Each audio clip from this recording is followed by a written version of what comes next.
সুপ্রিয় দর্শকবৃন্দু আসসালামু আলাইকুম। আমি মোহাম্মদ শফিকুল ইসলাম।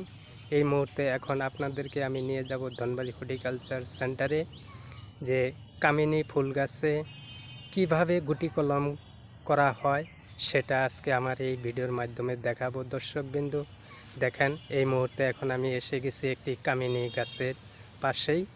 দেখেন কামিনী গাছের ডালটি কেমন করে চতুর্দিকে দেখেন কেমন করে বাকল উঠাইছে, ছাল উঠাইছে চতুর সাইডে গোল করে। দেখেন দর্শকবৃন্দু, হ্যাঁ, চতুর্দিকে গোল করে দেখেন বাকল উঠাইছে।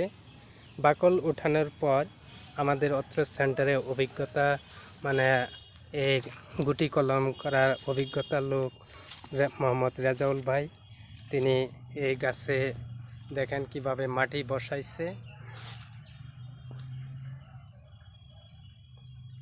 সঙ্গে সহযোগিতা করছে নূর আলম ভাই। দেখেন মাটি ভরার পর মাটি লাগিয়ে চাপ দিয়ে নূর আলম ভাই আটকিয়ে দিতেছে। এখন রেজাউল ভাই সেই মাটি দেখেন পলিথিনে কিভাবে দিতে হয়।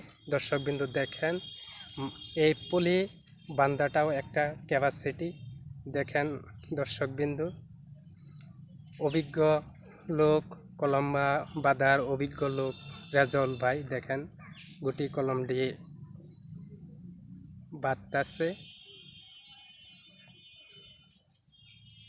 দেখেন এই যে একটি কলম বেঁধে ফেললো, আবার আরেকটি কলমে কাগজ লাগাইতেছে।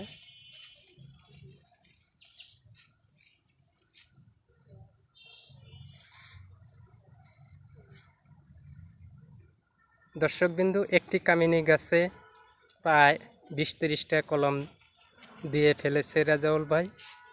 দর্শকবিন্দু, আজকে আপনাদেরকে আমি দেখালাম কামিনী গাছে কিভাবে গুটি কলম করা হয়। এরপরে লিচু গাছে কিভাবে গুটি কলম করা হয় সেটা আমার এই 5S টিভির মাধ্যমে দেখাবো। দর্শকবিন্দু, আজকে এ পর্যন্তই। ধন্যবাদ সকলকে।